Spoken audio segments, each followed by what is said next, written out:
1947 میں پاکستان بنا تو ہم نے آزادی انگریزوں سے لی۔ ہمارے جو قائد تھے یعنی قائد اعظم محمد علی جناح، وہ انگریزی زبان بولتے تھے اور انگریزی لباس ہی پہنتے تھے۔ بہت کم ان کی قومی لباس میں یعنی شیروانی اور شلوار قمیض میں تصاویر ہوں گی۔ اس کے بعد ہم نے جو کچھ اڈاپٹ کیا وہ بھی انگریزوں کا ہی دیا ہوا تھا، اور آج 2023 میں بھی کچھ ویسا ہی ماجرا ہے۔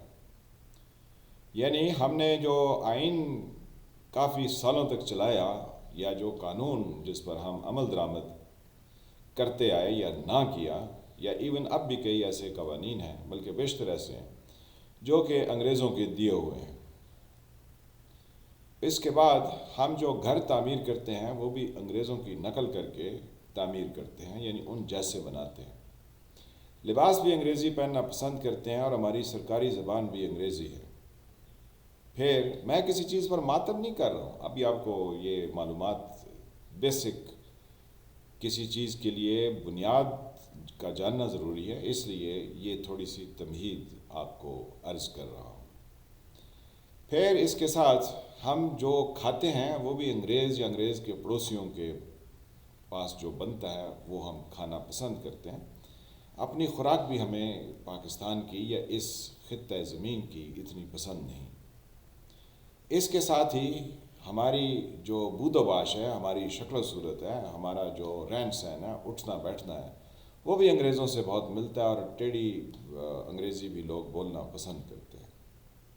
تو مثال بھی پھر انگریزوں کی ہی دینی چاہیے۔ آج جو آپ نے تھم نیل پر دیکھا، اس میں کوئی 4 کریکٹرز ایسے ہیں جو کہ سیلف سے شروع ہوتے ہیں اور سیلمینڈرز تک جاتے ہیں۔ یہ انگریزوں کے کہانیوں قصوں میں اور ان کی مائتھولوجی کی یا ان کی جو بھی چیزیں وہ سمجھتے ہیں اس سے ریلیٹڈ ہے۔ 1688 میں ایک شخص پیدا ہوا، اس کا نام تھا الیگزینڈر پوپ۔ وہ بنیادی طور پر ادب کی وجہ سے، یعنی لٹریچر میں جو کچھ اس نے لکھا وہ اس سے مشہور ہوا، لوگ اس کے قدردان ہیں۔ اس نے ہمارے لیے وہ کچھ لکھ چھوڑا 17ویں صدی میں، جو آج 21ویں صدی میں ہم بھگت رہے ہیں۔ تو آپ کو اندازہ ہو گیا کہ یہ جو میں نے قضیہ پہلے انگریزوں کا آپ کے ساتھ ڈسکس کیا، وہ کتنا برمحل ہے، کتنا موقع کے مطابق ہے، کہ جو کچھ وہ آج سے 400 سال یا 300 سال کم و بیش پہلے لکھ کے گئے، وہ ہمارے ملک میں اب مکمل ہم نے اس کو پرکھ بھی لیا، اس کو دیکھ بھی لیا، اور جو اس پر عمل کرنے والے ہیں ہم ان کو اپنا نجات دہندہ سمجھتے ہیں۔ اب تھم نیل پر آپ نے 4 عجیب و غریب قسم کے نام سنے۔ اگر آپ کو انگریزی ادب سے تھوڑا بہت لگاؤ نہیں ہے تو یہ وہ اسپرٹ تھے یا ایسی کریچرز تھیں جو کہ دکھائی نہیں دیتی تھیں۔ کوئی پانی سے تھیں، کوئی آگ سے تھیں، کوئی جو ہے وہ زمین سے متعلقہ تھیں۔ تو یہ سارے جو ہیں، اور کوئی آگ سے یعنی جیسے سیلمینڈرز ہیں، سیلز جو ہیں وہ ہوا سے تعلق رکھتے ہیں، نیمفس جو ہیں وہ زمین سے ہیں، نیمفس جو ہیں وہ پانی سے ہیں، اور جو نومز ہیں وہ ہماری زمین سے تعلق رکھتے ہیں، یعنی زمین کے اندر رہتے ہیں۔ یہ وہ کریچرز ہیں، یہ وہ نہ نظر آنے والے باڈی گارڈز ہیں، جو کچھ حد تک اگر اس کی مشابہت کی جائے تو جیسے ہم کہتے ہیں کہ ہمارے کندھوں پر 2 فرشتے برجمان ہیں جو ہماری اچھائی یا برائی کو نوٹ کرتے ہیں، تو انگریزوں نے بھی اپنی کچھ اسی طرح کی جو ہے وہ چیزیں آشکار کی ہیں۔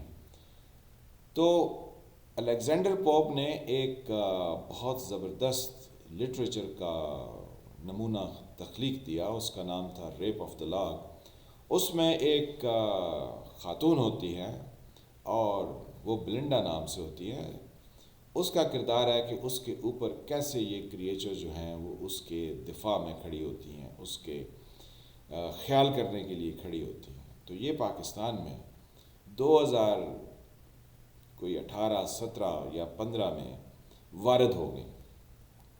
اس کے جو سب سے بڑے چیف تھے وہ تھے جنرل فیض حمید، اور یہ آگے سیلف کی طرح کی یعنی نظر نہ آنے والی جو کریچر تھی اس وقت، وہ ہماری عمران خان صاحب کی بشرا یعنی جن کو پنکی پیرنی کے نام سے جانا جاتا ہے وہ تھی۔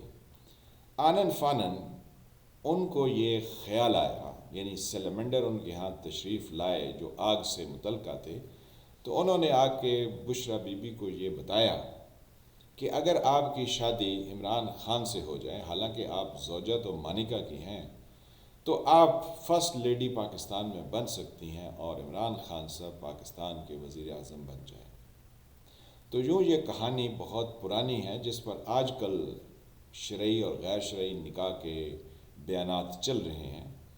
وہ ایک الگ معاملہ ہے کہ کس کا کیا گناہ ہے یا کس کا کیا غلط طریقے سے نکاح پڑھنا اور پڑھانا ہے اور غلط بیان دینا ہے، لیکن میں آپ سے بالکل اس سے ہٹ کے بات کر رہا ہوں کہ پھر یہ جو نہ نظر آنے والی مخلوق تھی، پھر اس نے کیا کیا؟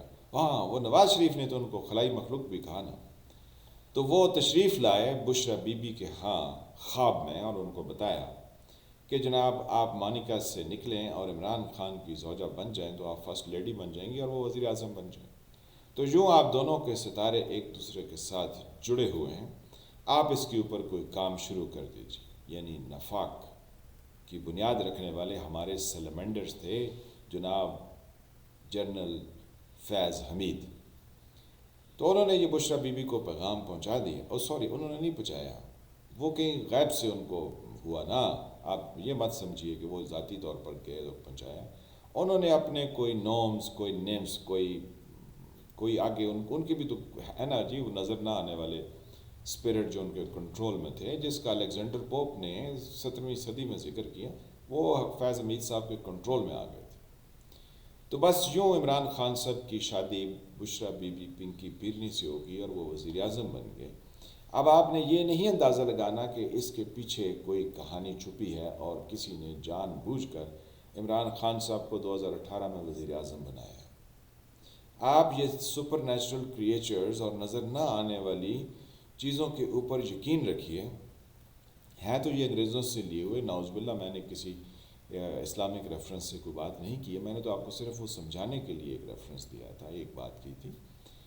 تو عمران خان کے پاس یہ پیغام لے کر وہ آتے ہیں نا، جیسے انگریزوں کے پاس وہ پیغام لے کر آتے ہیں، سیلفس بلنڈا کے پاس آتے تھے، اس کو بتاتے تھے کہ وہ جو لارڈ پلوم ہے وہ تمہارے بارے میں کیا ارادے رکھتا ہے، وہ تمہیں کس طرح سے استعمال کر جائے گا وغیرہ وغیرہ۔ اس کے کوئی 5 کینٹوز ہیں اور ہر کینٹو کے اندر بڑی عجیب و غریب کہانیاں ہیں، 17ویں صدی میں لکھی گئیں۔ پاکستان میں آج کل بھی وہ بالکل فٹ آتی ہیں۔ عمر عطا بدیال صاحب کی عدالت کو آپ الیگزینڈر پوپ کی نظم سے دیکھیے، ریپ آف دا لاک میں، تو آپ کو پتہ چلے گا یہی پاکستانی ججز ہیں جو 17ویں صدی میں یورپ میں الیگزینڈر پوپ کی اس کتاب کے اندر بیٹھے ہیں اور اپنے فیصلے صادر فرما رہے ہیں۔ بقایا اور بھی زندگی کے بیشتر کردار وہ لکھے جا چکے ہیں۔ اب میں کس کس کا کیسے کیسے ذکر کروں، کیونکہ یہاں پہ للی پشین براگڈنیگین، وہ جانتھن سوئفٹ نے ایک کتاب لکھی تھی گلیورز ٹریول، تو اس میں بھی پاکستان کے حالات و واقعات کا ذکر ہے۔ تو یوں ادب سے تھوڑی دلچسپی رکھنے کا مزہ یہ آتا ہے کہ آپ کوئی 400-500 سال پرانی کہانی پڑھتے ہیں انگریزوں کی لکھی، کیونکہ ہم نے انہی سے آزادی لی نا، تو ان کی کہانی پڑھتے ہیں تو ہمیں پاکستان کے حالات صاف صاف دکھائی دیتے۔ تو یہ جو سپر نیچرل کریچرز تھی یا سیلفز تھے یا سیلمنڈرز تھے، یہ سب عمران خان صاحب کے لیے کام کر رہے تھے، اس لیے وہ وزیر اعظم بن گئے، کیونکہ عمران خان صاحب نے یہ خود اب مان لیا ہے۔ میں ان پر الزام نہیں لگا رہا، میں تو تھوڑی ادب کی، تخلیق کی، لٹریچر کی بات کر رہا ہوں کہ ایسے کہانیاں ہم بھی لکھ سکتے ہیں، اگر کوشش کریں تو لکھی جا سکتی ہے۔ کیا پتہ آنے والے کچھ ٹائم میں مجھے ہی اس طرح کی کوئی ترغیب مل جائے کہ میں اس کی کہانی لکھ دوں۔ تو آپ سے گزارش یہ کرنی تھی کہ آپ بھی ذرا سوچئے کہ ہمارے ہاں وہ کہانیاں کیوں جنم لیتی ہیں جو انگلستان کے لکھاریوں کے ہاں آج سے 300-400 سال پہلے جنم لے کے لوگوں پر آشکار ہو چکی تھی۔ تو میں ہوں فالح ملک، آپ دیکھ رہے تھے ایس ٹی وی۔ اللہ تعالیٰ آپ کو اپنی حفظ و امان میں رکھے۔ جن فرینڈ نے چینل کو سبسکرائب نہیں کیا وہ اس کو سبسکرائب کریں، گھنٹی کے نشان کو بھی دبا دیں تاکہ آپ کو نئی آنے والی ویڈیوز ملتی رہیں۔ ویڈیو کو لائک کریں، شیئر کریں کمنٹ کریں. ہاں اگر آپ جو ہے وہ کمنٹس میں یہ بتائیں کہ ریپ آف دا لاگ کی پوری سٹوری پاکستان پر کیسے فٹ آتی ہے تو یقینی طور پر تھوڑی کوشش کرنی پڑے گی، لیکن پوری کہانی کو آپ کے سامنے رکھیں گے کہ کیسے یہ پورے پاکستان کے اوپر فٹ آتی ہے. تو دیکھتے رہیے ایس ٹی وی. ملتے ہیں کسی نئے ٹاپک کے ساتھ، تب تک کے لیے خدا حافظ.